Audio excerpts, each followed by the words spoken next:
Good morning, everybody. It's Bayboyviews here. I told you I was gonna do it, so I got a whole bunch of bullet points written down from the Andrew Tate and psychotherapist interview. I thought it was a great interview. I learned a whole bunch, honestly, and I'm here to share it with you guys. So if you guys are here, let me know how you guys feel. Like, comment, subscribe. Let me know, and yeah, let's get on with it, huh? So Andrew Tate versus psychotherapist. No, I don't mean psycho, I mean I don't believe in depression, says Andrew Tate. Don't believe in things that don't benefit me. I can feel depressed, but I can't be depressed. So he was continuously going on with the same narrative. I understand, uh, you know, even though you're depressed, you can still get up and go do stuff, man. All right. So I got that 100%. I thought that was a great statement, and he continued with it. And it shows you the mental fortitude that this man has, because this guy is just relentlessly, or the psychotherapist is relentlessly going into him, you know, just trying to have him slip up. But Andrew Tate is a solid mental individual, and I don't think it was for the cameras. I honestly think he's like that in general, because if he wasn't like that in general, he probably would have broke in prison, which is good. A lot of people are like that. He said, you can get sad or angry. What's the cure? 2,000 push-ups a day. Worried about fixing everybody else in jail than my own problems. So if you listen to the interview, it's like a 2.5-hour interview, so I'm just kind of breaking it down for you guys. But he goes out and says that, even though he's in jail, Romanian jail, the people that are closest to him are still coming out and reaching out to him and be like, hey, there's this going on. Hey, there's this going on. And he's on the phone like a soldier. And he's like, okay, I'm doing good. What's going on with blah, blah, blah? Okay, cool. This is how we're going to fix it. This is how we're going to go about it, and that shows high levels of, taking care of their people, and, to be unselfish. And I think that's a great quality to have. So he goes on and says that he has nightmares after prison. The psychotherapist was saying that it could have been unresolved issues. I think that it might have been just unresolved issues of him being in prison. So an unresolved fear. So Andrew Tate, I like the nightmares. Unresolved fears are fun. So you see where he's going with this. New level in a video game, not worried about it. So that's how he feels about it. He feels that this is like entertaining for him. Like, life might be going to shit, but at least I get to enjoy this, and I get to, dwell in this,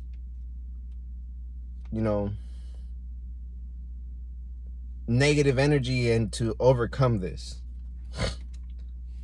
So for a lot of people, this is serious issues, you know what I mean? Like, people will go on antidepressants, people will go and like just go crazy over this type of stuff, not wanting to talk to anybody, not go to work, stay at home.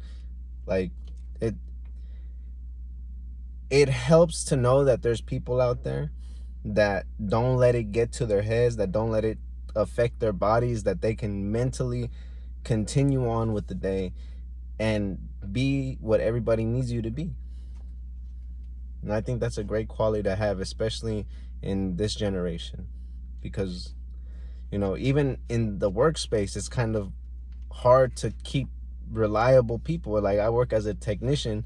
This is a hard and demanding job, and I don't recommend it for everybody, but it's tedious, it's demanding.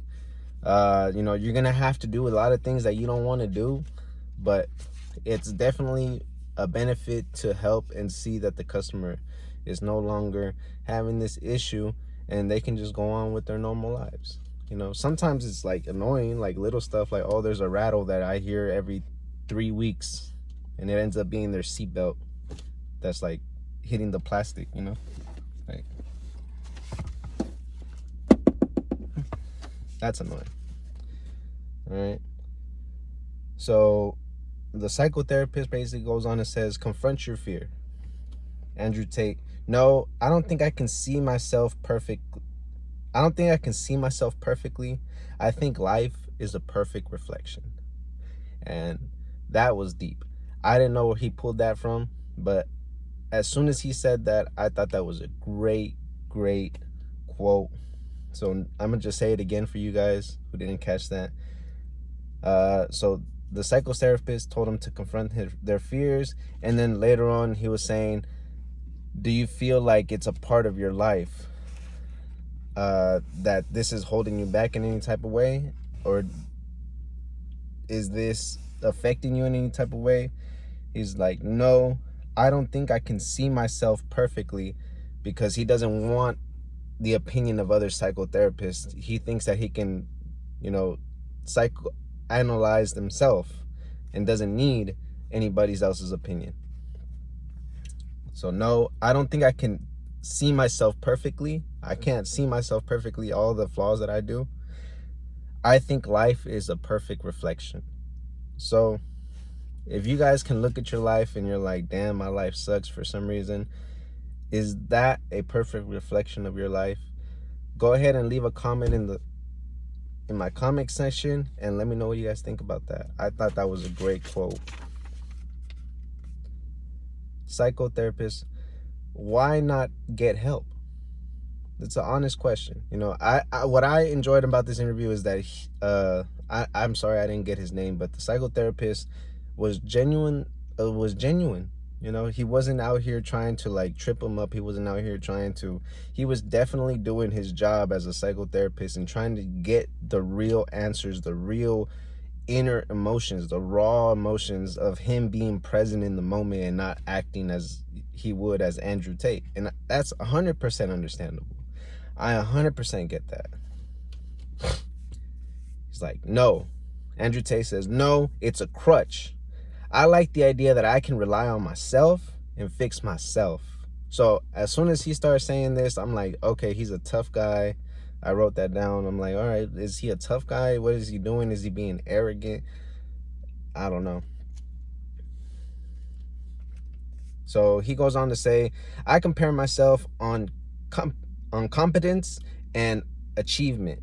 Then whatever I'm doing is fantastic.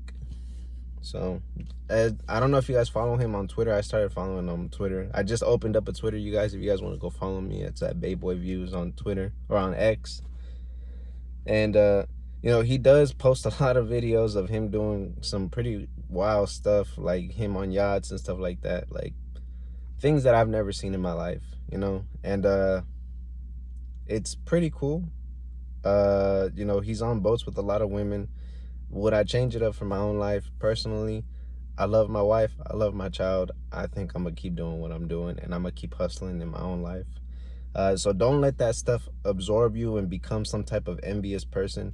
Just, you know, I think that for this reason and for him being the person that he is and who he needs to be, I think that that's a great reflection of what he's got going on. Again, the internet is not the most reliable information, and you know, a lot of that could have been like paid, but again, not what we're getting at here. So compare myself on competence and achievement, then whatever I'm doing is fantastic. So I think that that's an okay quote for him to say. So the psychotherapist flips it on him. Am I supposed to feel happy or good? Or is he supposed to feel happy or good? I don't know why men are trying to rid of pressure, anxiety, or being sad. Without it, I get less done. If I was happy, I'd be heathenistic, and more life is suffering and pain, and that's the flavor of life, is pain. Okay, so I'm gonna reread that because I kind of said it fucked up. But I don't know why men are trying to get rid of the pressures, the anxiety, and the sadness of every day. Without it, I'd get less done. If I was happy all the time, I'd be more hedonistic, and life and suffering and pain, that's the flavor of life. And I'm not interested in changing the flavor. So I thought that was very strong, especially as a man. Suffering is a big part of our lives. Whether you're a single man and you're in the dating pool, you're gonna suffer from the egos of these women that are looking for six-finger men, and you're just a normal guy that works a 9 to 5. Another thing, going to the gym, you're going to suffer to get the results that you want. You're going to go through this pain in order to overcome it and reborn as in a new body almost. So take that for what it is. I thought that was great. Psychotherapist, you're smart and flipping things is your favor, or you are smart and flipping things in your favor is a skill, and there's a potential of self-delusion, but we all are. But yeah, he's a very I don't want to say a very delusional. Andrew Tate is definitely delusional, but only in a way where it favors him.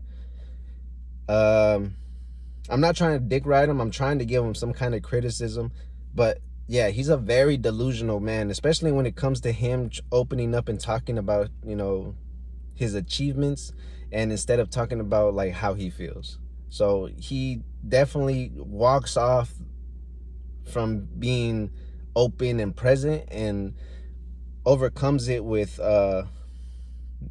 delusional thought processes, and I got another word for it, my bad. And arrogance. I think it works in his favor. I'm not gonna shit talk him either.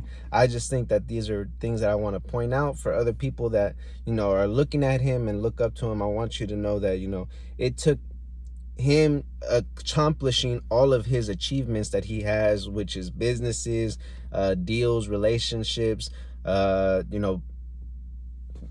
yada, presence. So Andrew Tate, the true mindset is not anything and other people want. The best they can do is have everything they want. Okay, hold on. So the true mindset is not anything, is not wanting anything, and other people, the best they can do is have everything they want. So that was a powerful one. Like I said, he was spitting real game. All right. So the true mindset is not wanting anything, and other people, the best they can do is have everything they want. It speaks very deep to me, from somebody that never had anything. For a lot of people that finally get some money, that for a lot of people that finally get things, and he has a lot of shit. Okay, I'm not saying that he's susceptible to his own stuff that is coming out of his mouth, but me personally, that last part, the best thing they can do is have everything they want. So value no possessions. That's how I always lived my life. Whether it's cars, money, women, drugs, value no possessions. Everything can be sold, and you can always get other things. My followers are hyper dedicated to me because they are doing better financially and in the best shape of their lives. So he's claiming that, this is why they're looking up to me. So the psychotherapist goes in and tries to play the opposition. Basically, he tries to flip the script on them. It's like, these are what other people are telling you. This is how they feel about you. So he exploited the very same men that he's trying to influence today. Okay, he was a pimp. If it wasn't me, someone else would, is his defense, is Andrew Tate's defense. And I understand that. Does it change what he did? No. Webcam girls are their therapy. I approach it as a business opportunity. So, deflection in my regards. Growing up near Oakland, listening to the music I listen to, I know for a fact that, guys are going to do what guys do, and they get into a deep, dark sexual energy, and they'll go out in the middle of the night and go pick up a dirty girl off the side of the blade, you know what I mean? And it's true. Men are going to do it regardless. I do believe that the webcam girls, they are a sense of therapy for these guys to release that dark energy and express it verbally instead of going out and hurting some girl on the street. So psychotherapists, they are out to get you, Matrix, etc. But individual women, a lot of them are insane and projecting because deep down they want someone like you. Projection. They want to get you. They want you to get punished. So I 100% agree with that. So I'm going to repeat that just so everybody got it. So they're out to get you, the Matrix, etc. But individual women in particular, a lot of them are just, crazy, insane. They keep seeing this stuff on TikTok, on Instagram, on Twitter. They seeing you doing good. They're seeing you living your best life, and they feel this envy inside, because the internet causes a lot of envy, okay? So they're projecting that deep down that they want someone like you, that they really, really are in a deep yearning for someone like you, and they probably just don't even know it. Projection. They want you to get punished. They want you to get got. So, again, envy. Andrew Tate, I think that because they haven't met me, hate and love is a very thin line. It's because how I carry myself, they find it threatening. Some people can't be saved. It's not my intention to make everyone to like me. I'ma say and present things how I want to. Strong. I don't bother with the bullshit. I don't get bothered by the bullshit. So I just brush it off. Lies don't bother me. That's why it doesn't affect me. So basically, the psychotherapist was like, hey, how do you feel about that? Like how these women want you to get got, all that kind of stuff, right? Basically, he's saying, I'm going to say what the fuck I want to say. I'm going to say what I want to say. Orlando Brown. I don't know if you guys seen that. I'm going to brush it off and I'm going to keep doing me, is what he said, basically. So in the next one, their minds aren't free. This is a war that can't be avoided. You either believe in what they tell you or you fight against the lies. So you are at war with yourself. So again, you know how I feel about the mainstream media, CNN and CSNBC, Fox News. Everybody's out here trying to spin a word, trying to spin a narrative. They're all getting paid to tell you what you're supposed to think. Do I care? No, I just don't listen to them. So they aren't free. This is a war that you can't avoid. Either you believe in the lies that they tell you or you fight against the lies. So you are at war with yourself. And, I'm going to let that resonate with you guys. I'm not going to say too much because I like YouTube. Go ahead and leave a comment below. Let me know what you guys think about that. I thought that was pretty strong for where we're at today. He's dropping major bombs out here, and I'm just trying to bring you guys the message. Weaponized virtue, something that I learned. You're a misogynist. Example. So weaponized virtue, if you ever hear anybody say that, or if you want to use it yourself, is somebody that takes not misogyny, but like anything, like, oh, you're a feminist, same concept. is basically using some type of trait or some type of virtue that you have and weaponizing it against you in a negative manner. Pete, psychotherapist, you're defensive, but these people are your little brother. Where the fuck are you? I need you. That's what's going on with them emotionally. So now he's speaking for the people that are under his comments that need him to be a leader, that want him to lead. You know, me personally, I just like his character. I like that he motivates people. I like being motivated. Motivation is probably one of the best things out there. Because you don't have to believe in the person, but you take what they say and you let that energy seep into you, and you continue on with your day. You use that energy to push you forward in your either your career, your relationship, your health. So I'm gonna say that again for you guys. You're defensive, but these people are like your little brother. Where the fuck are you, big brother? I need you. So that's what's going on with them emotionally. And if you feel like that, let me know in the comments, or, you know, at least go shout out on Andrew Tate's Twitter or something. Because, you know, he's speaking to y'all. Do you have responsibility in this place to transcend to your fully realize your leadership role? What's it like for you to be vulnerable? What does that even mean to you? So, again, Andrew Tate is very good with his words, as you can see. So he tries to avoid the question, and the psychotherapist is very, very good. He just continued to just not allow him to avoid the questions, because Andrew Tate will sit there and fucking do, you know, duck and moves the entire fucking interview. I swear, if you let him.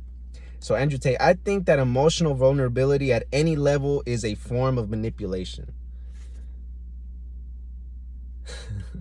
So I'm gonna say that again so that it resonates. I think that emotional vulnerability at any level is a form of manipulation. Maybe, says the psychotherapist, that's what you experienced growing up. Andrew Tate. So Andrew Tate says no, his mother was a loving mother. His dad wasn't around very much, but, you know, this is not what he got growing up. I'm thinking that just because he put himself in a, you know, in a house full of women and on webcam businesses and, you know, and in businesses in general, you know what I mean? Men will cry to you about how they freaking missed work for, you know, wanting to go do something. A girl cries in front of me to get a reaction from me. Men cry to inspire sympathy from a woman.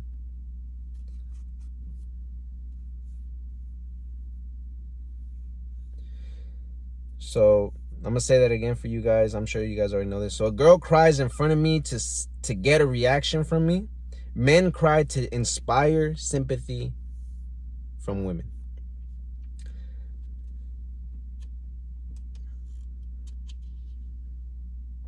So the psychotherapist says, you're trying to control and manipulate the convo. What would happen if you just gave it up, if you just let go?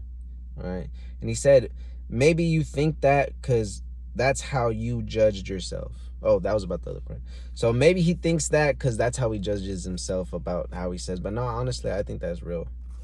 So you try to control and manipulate the conversation. What would happen if you just gave it up? Let go. Feel something, bro. So like I said, he was very arrogant, you know, very much avoiding the question. I'm not saying arrogance in a sense of, you know, being bad. I think that everybody is arrogant. I think that people of his stature use arrogance to avoid tough questions, because most of the time these type of people don't have time to waste on silly things like emotions. And I'm not going to say emotions are silly. I'm just saying, like, in the sense where, you know, they're not going to run my entire life. I need to get things done. I need things to be done because there's people depending on me. If I was very emotional technician and I fucking relied on my emotions 24/7 instead of, continuing to work on people's cars, I would have a very bad reputation on getting cars out of my stall. So Andrew Tate, being vulnerable is me explaining things to you logically and not crying. So then the therapist says, what are your weaknesses? I'm insensitive. So I'm the type of person that'll tell you to stop crying and tell you how to fix your issues. I'm a ruthless problem solver. Okay. I'm sure we have a lot of people that are like that. So arrogance. So these are a couple things that I learned from this video. So hopefully if you guys made it all the way here and yeah, leave something for me, homie.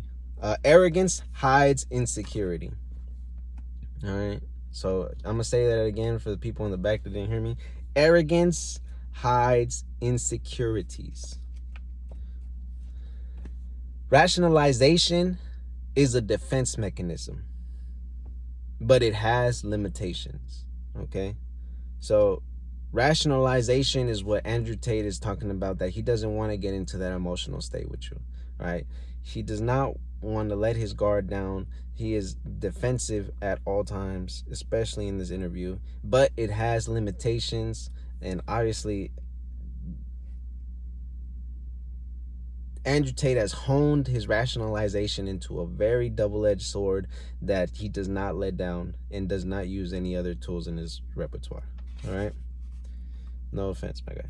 So Andrew Tate, while I talk about depression not being real or how life is pain and suffering, I'm not saying those things because I never felt them. I'm saying it because I know them intimately. I know exactly how it would feel to label myself as a depressed person. I just refuse to do it. God doesn't like lazy people. God wants you to be the best you can be. Take care of yourself, and how I please God. Man the fuck up and win. All right. How do you have time to be depressed? You have so much you could do with yourself. You need to do. Hold on.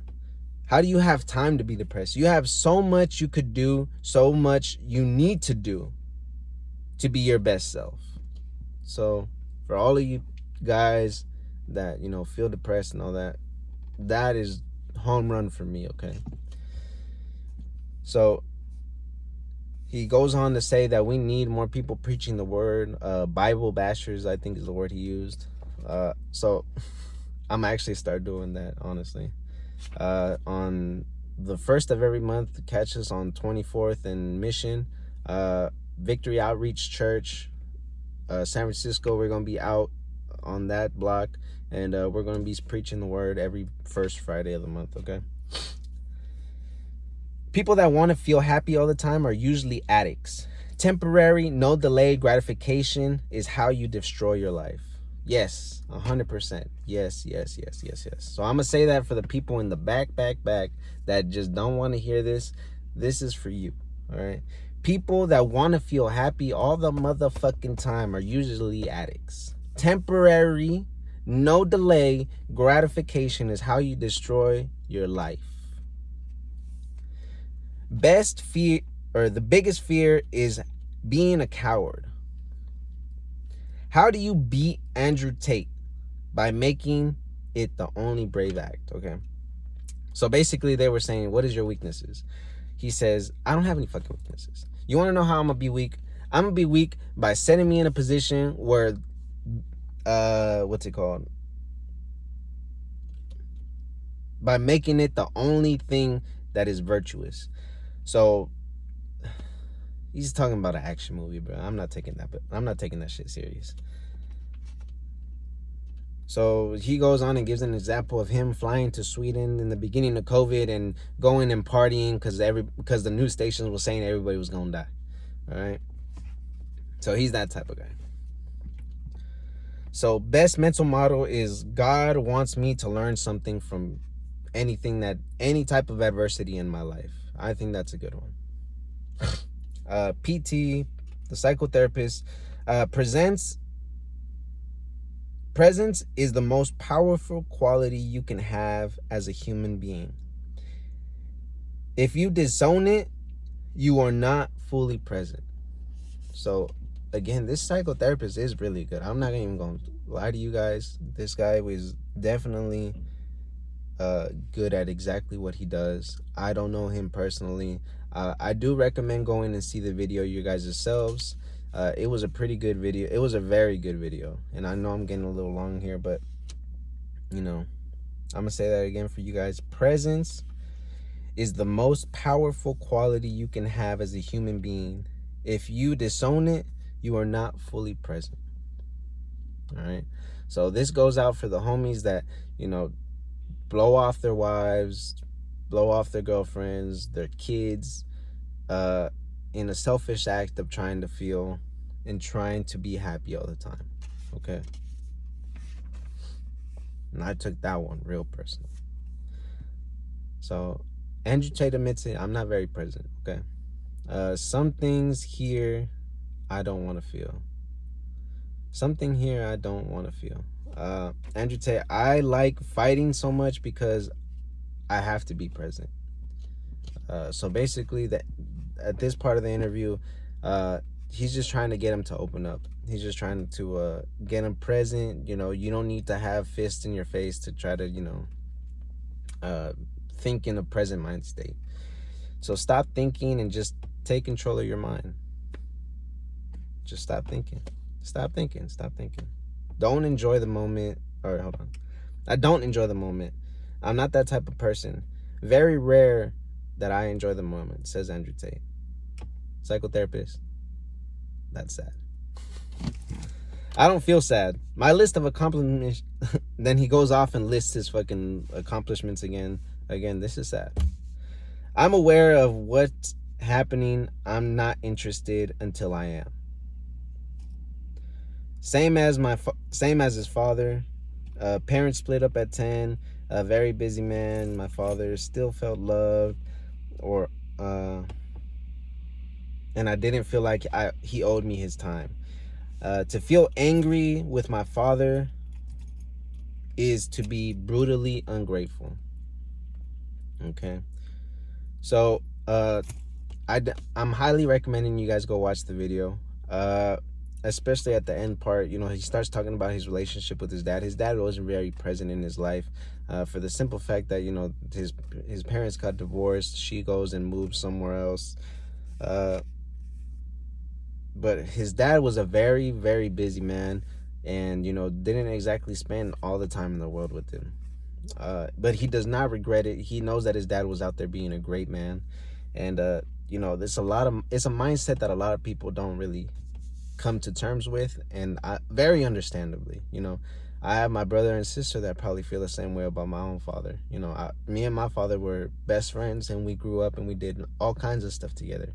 But I know for a fact that me being away and my little brother and my little sister not having the same experience is probably detrimental for them. But for all of you guys that feel that type of way, I'm gonna say it again for y'all, and then I'm gonna let this go.